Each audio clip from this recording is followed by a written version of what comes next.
Hey, what is going on, everybody? Welcome into the Wednesday edition on the YouTube channel. As everybody knows, this is the day I'm going to give you guys my top starts and sits for week 15, aka the first week of the playoffs.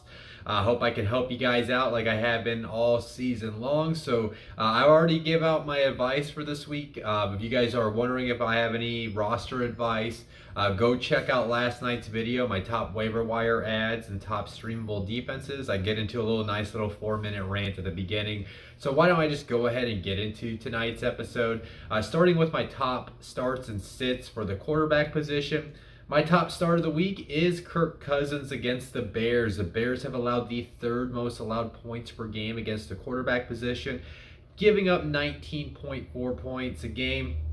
And the reason why I like this matchup is, you know, these are two teams kind of like in opposite directions, right? Like the Bears are kind of at the point where they're going to fall apart. Then we got 4 games left. They're outside the playoff picture. They don't have a shot. I think everybody knows they're going to blow up everything that's going inside that building and reset that organization in the offseason. So there's outside of like fighting for a contract, there's not much going on for the players right now there in Chicago. So I think this is a nice little spot for Kirk to hit his one of his ceiling games that he's been having throughout the season this year. And if you're like me in one of my main leagues, you've been riding the ebbs and flows of Kirk Cousins. You might as well keep going at it with this matchup against Chicago on Monday night. My other start, this is definitely a top streamable option for you. I know he was available in most of the leagues out there in the waivers whenever I was looking.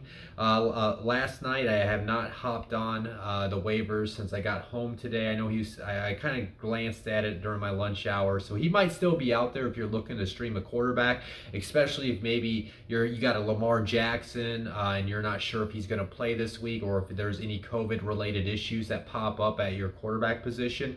I would consider taking a look at Tua Tagovailoa this week against the Jets.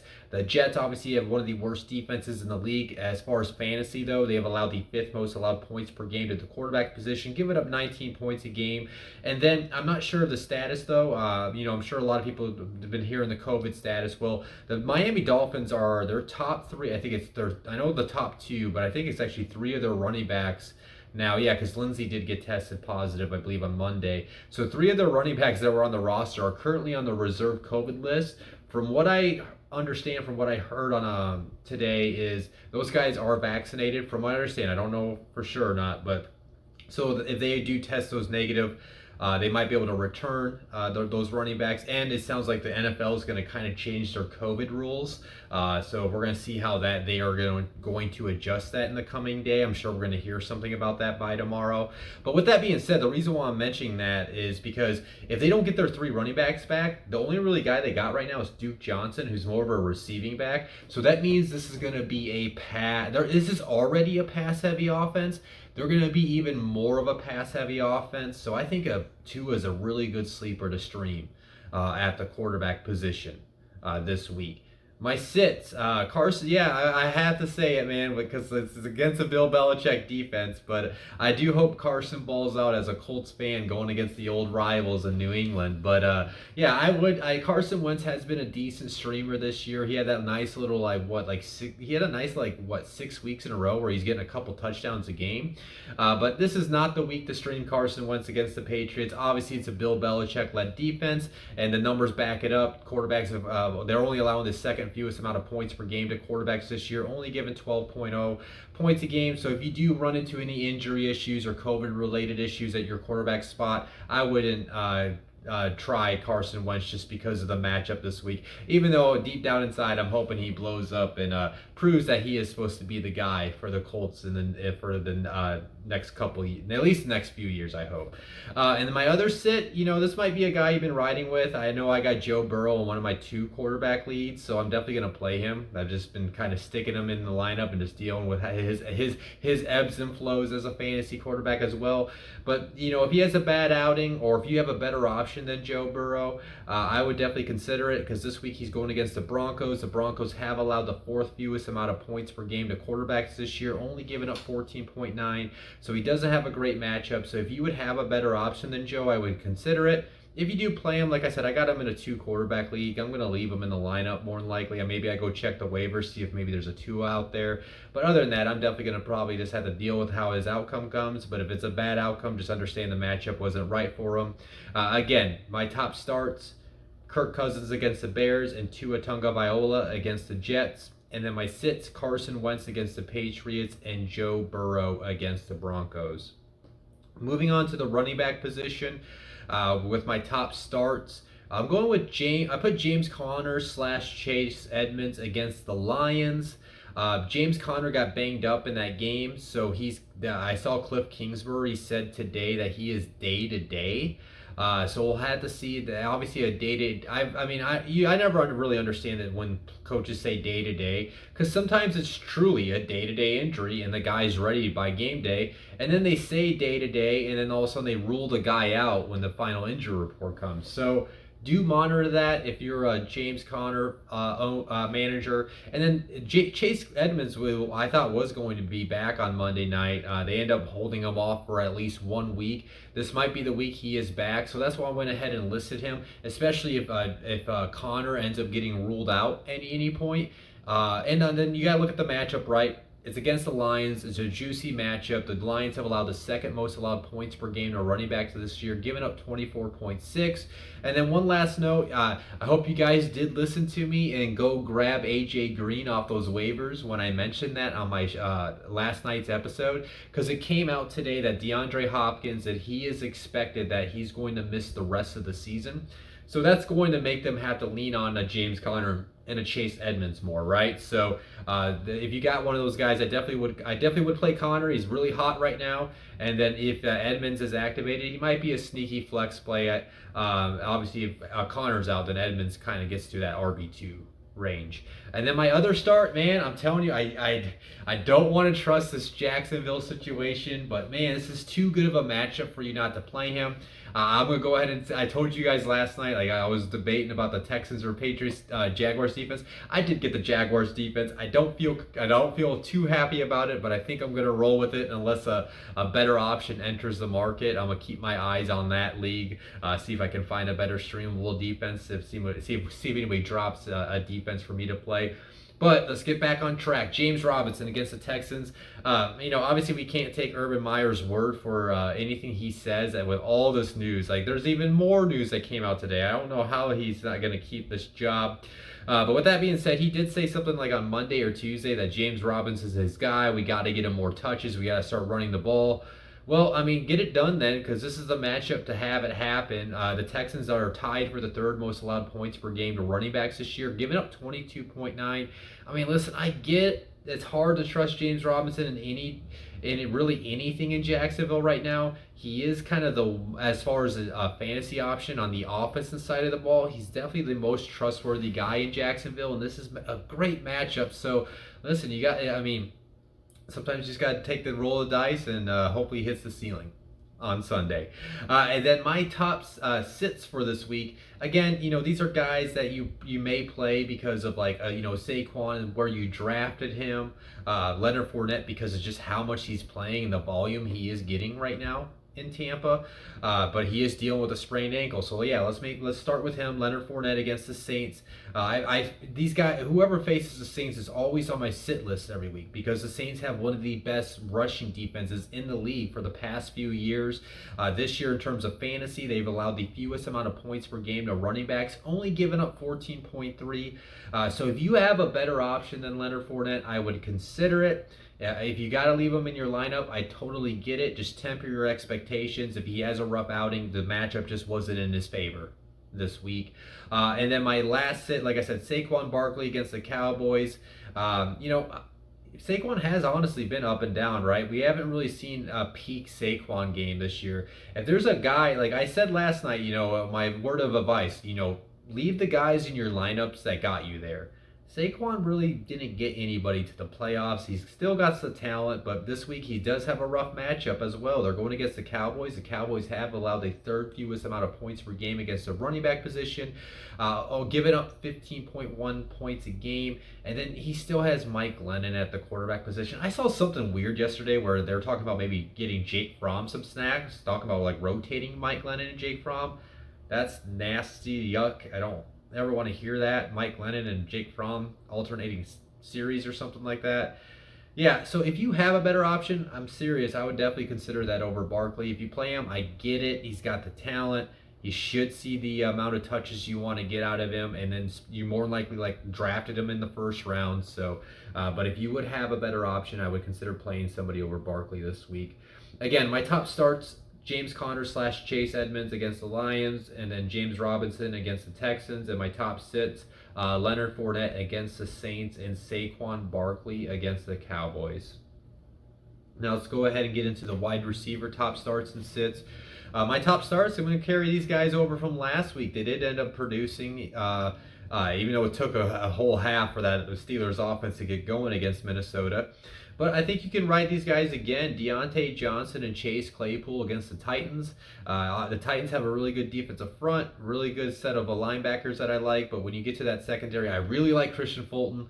But Byard's a good player. Their secondary should be better than what it is, but it just I know guys are in and out of the lineup with injuries and whatnot. So I guess the lack of continuity messes with the chemistry in the back end of the Titans defense, and then the numbers back it up. The Titans have allowed the second most allowed points per game to wide receivers this year, giving up 27.4. So I would definitely ride those two Steelers wide receivers again this week in your lineup. My other start, yeah, it's one of those. Well, depending on who you ask, technically Jalen Waddle was the first wide receiver off the board, but one of the top wide receivers in entering this past draft class. He's kind of had a quiet. I mean, he's had his blow up spots right in Philadelphia, but he's had his ebbs and flows as a rookie wide receiver. But Devontae Smith might have a nice little outing this week. He's going against the football team. The football team is tied for the third most allowed points per game to wide receivers, giving up 25 points a game. And those Eagles wide receivers, not much out there besides Devontae Smith. So I'm willing to bet and gamble that Devontae Smith's going to get a lot of those 25 points that they're giving up every game. So if you have Devontae Smith, if you kind of been working him in and out of your lineup, he's a guy I would definitely consider playing this week if you maybe have a guy, if you are debating between Devontae Smith and another guy, and another guy has a tough matchup, I would definitely consider putting Devontae Smith in your lineup. My sits, I still think Robbie Anderson is definitely worth an add off the waivers onto your bench. And like I said last night, I don't like this matchup. He's only a guy you should play if you have to, but I think he's worthy of a bench add. I do want to get that across. But yeah, DJ Moore and Robbie Anderson against the Bills. Obviously, if you look at the numbers, fewest amount of points per game are allowed to wide receivers this year by Buffalo, only giving up 14.4 points a game. And then I'm just kind of leaning on the fact that I don't like the quarterback situation. Sam Darnold returned to practice this week. Yuck. But it sounds like he might not return until next week. Maybe all of a sudden he plays this week too. Who knows? It's a muddied quarterback situation in Carolina, and then we just don't like this matchup. This is not like a blow up spot where it doesn't really matter who the quarterback is, right? So if you have DJ Moore and Robbie Anderson, I would consider other options this week. My other guys I'm going with Cole Beasley and Gabriel Davis against the Panthers. Listen, I think Gabriel Davis is a nice little sneaky waiver wire pickup. I did pick him up in one of the leagues, and I plan on leaving him on the bench, unless Terry McLaurin is unable to play this week with his concussions. Then I might have to play him in that league. But if you can, I would avoid those two wide receivers this week against the Panthers. Obviously you're going to play Stephon Diggs. That's why I didn't list him. But these are two guys that maybe you've kind of been debating, who if you should play them on any given week. This week, not much more on Cole Beasley, not much on Gabriel Davis. Davis has now stepped up because of Emmanuel Sanders is going to be out at least this week with his injury. But like I was trying to get to, guys, I just don't like the matchup based on the numbers as well. Fourth fewest allowed points per game to wide receivers this year, only giving up 18.4. And then on top of that, Josh Allen is dealing with a sprained foot. Sounds like he should be good to go though. Which is positive, but with that being said, you kind of got a less than 100% Josh Allen, so factor that in. If you got better options than Cole Beasley and Gabriel Davis, I would consider playing those some other options than them and leave them on the bench until next week. So yeah, again, my top starts for wide receivers: Deontay Johnson and Chase Claypool against the Titans, and then Devontae Smith against the football team. My sits: DJ Moore and Robbie Anderson against the Bills, as well as Cole Beasley and Gabriel Davis against the Panthers. And then going ahead and getting to the always lovely tight end position in fantasy football. My top start of the week, I'm going with the man Ricky Seals-Jones against the Eagles.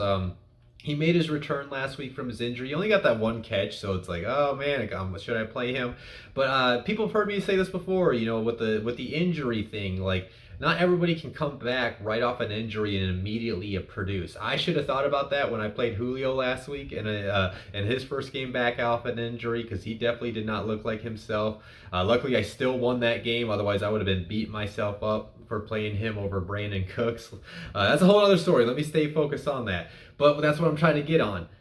Ricky Seals-Jones, this is just his first game back from injury. And then this week, though, I think he'll be more worked into the offense. He should see more of a target. He should see at least 4 to 5 catches, if not more, in this game. He's going against the Eagles. The Eagles have allowed the most points per game to tight ends this year, giving up 12.0 points a game. And like I was just kind of talking about with my worry about Terry McLaurin not being able to play this week because of his concussion, if Terry McLaurin cannot play this week, that's something to factor. I think I saw Cam Sims, one of their other wide receivers, got placed on the COVID list too. So listen, if like all of a sudden McLaurin can't play, maybe there's a couple other wide receivers that can't play, whether it's injury or COVID related issues. All of a sudden, Ricky Seals-Jones is probably going to get a prominent role in the passing attack on Sunday. So I think this is a good week to stream Ricky Seals-Jones in your lineup. My other streaming option, I think, that you could start is going to be Tyler Higbee against the Seahawks. The Seahawks have allowed the 5th most allowed points per game to the tight end position, giving up 10.1. And it came out, again, COVID-related issues. OBJ got placed on the reserve COVID list, so if he's unable to return for this game this week, they're missing one of their wide receivers that they typically run 3 wide receiver sets with Higbee out there. I'm not sure if they're going to still run the 3 wide receiver sets and maybe put that Skronik kid in there or somebody else I'm not sure of. I know the top guys on that Rams wide receiver room. The bottom guys like Skronik and whatnot, not too familiar with, and I don't think they're good fantasy options. So again, that should funnel more if OBJ's out, what I'm trying to get at, that's going to probably funnel more targets to Tyler Higbee way. The numbers say it's a good matchup, and then he had a miss this past week, unfortunately due to a false positive. I can't believe that they held him out over a false positive, but listen, I don't make the rules on these things. So he's going to have fresh legs. That's what I'm trying to get at. So if you got or if you're looking at a streaming option for your tight end this week, Tyler Higbee is somebody that you should consider. Now my sits, these might be hard names for you guys to sits, but they do have some rough matchups. But my top one is Kyle Pitts against the 49ers. Like, listen, I still think Kyle Pitts is going to be a really good tight end in this league. He is just having a typical rookie tight end year. They always have to take their time, kind of get him acclimated to the next level. And he's such a unique talent that I think his own offensive coordinator is trying to figure out the proper way to use him. And he just hasn't really had enough. He's one of those guys where like he didn't really get you to the playoffs, right? So if you could find a better option, I would consider it. Going against the Niners this week, the Niners have allowed the 3rd fewest amount of points per game to tight ends this year, only giving up 4.8. So if you could get another better option at the tight end position, I would consider it. If you play him, I get it. You probably drafted him pretty high. Just temper your expectations. I mean, you probably already have lower expectations with Pitts' weekly performances at this point. So, but if you do play him, just don't think he's going to get you like 10 plus points. You just gotta hope. You just gotta hope he gets a touchdown, right? Same thing with Pat Freiermuth against the Titans. You just gotta kind of hope he gets a touchdown in this matchup because he's got a rough matchup. The Titans have allowed tied for the 4th fewest allowed points per game against the tight end position, only giving up 4.9. That's because I like Rashaan Evans and Jayon Brown, their linebackers. Now they got Zach Cunningham too, so they can kind of control that middle of the defense. They got a good defensive front, right? So that means Pat Freiermuth might have to stay in and help block and chip guys at times. So I could see Pat Freiermuth not being too involved in the passing attack, and which could lead to a bad outing out of him. Again, he's a guy that's been really come along. You guys know I was pushing for you guys to add him off the waivers back in October. It's paid off for people that have been playing him.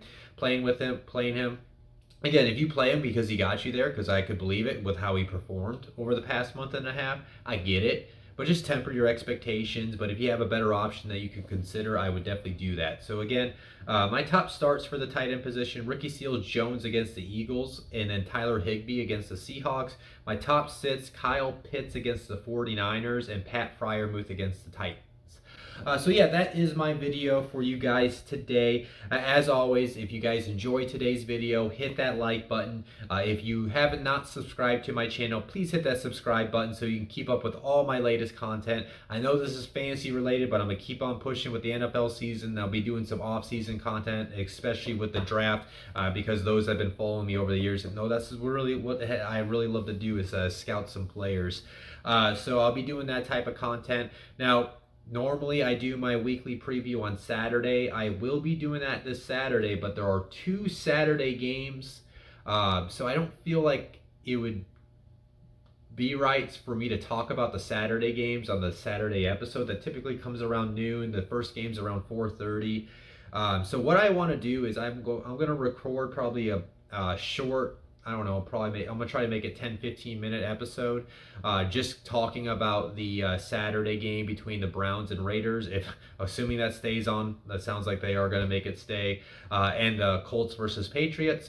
I'm gonna record that tomorrow night at some point. I don't know when it's gonna come out. You know, I usually Thursday nights or night I come home and get a workout in before the Thursday night game, and then tomorrow night I need to go grab some things. We're doing some Christmas related stuff at my job on Friday, so I need to go grab that stuff after my workout, and then as soon as I get back here, hopefully I can get all this stuff done before the game starts. I'm gonna go ahead and record that episode really quick and put that out there for anybody that's interested on my feelings about that game, about those Saturday games. So you guys actually will get a nice little bonus episode tomorrow night. Other than that, I will be back on Saturday doing my weekly preview. I wish everybody good luck with your fantasy playoffs this week. I hope you guys can win, get to the next round. I hope actually you guys are on a bye week and you're not stressing until next week. But if you have any fantasy related questions or just football questions, you guys know what I always say. Hit up the comments of the video. I will reply to you as soon as I can. You can, if you got my number, text. You can always call me as well. On Twitter, you can @ me at Cody Talks NFL. You can slide into the DM. Those are the ways to communicate with me. I'm telling you, I do not check Facebook Messenger. Just don't even waste your time on there. So I'm going to get out of here and get this uploaded for you guys. You guys enjoy the rest of your week, and I will see you guys tomorrow night for a little quick Saturday game preview. Peace out.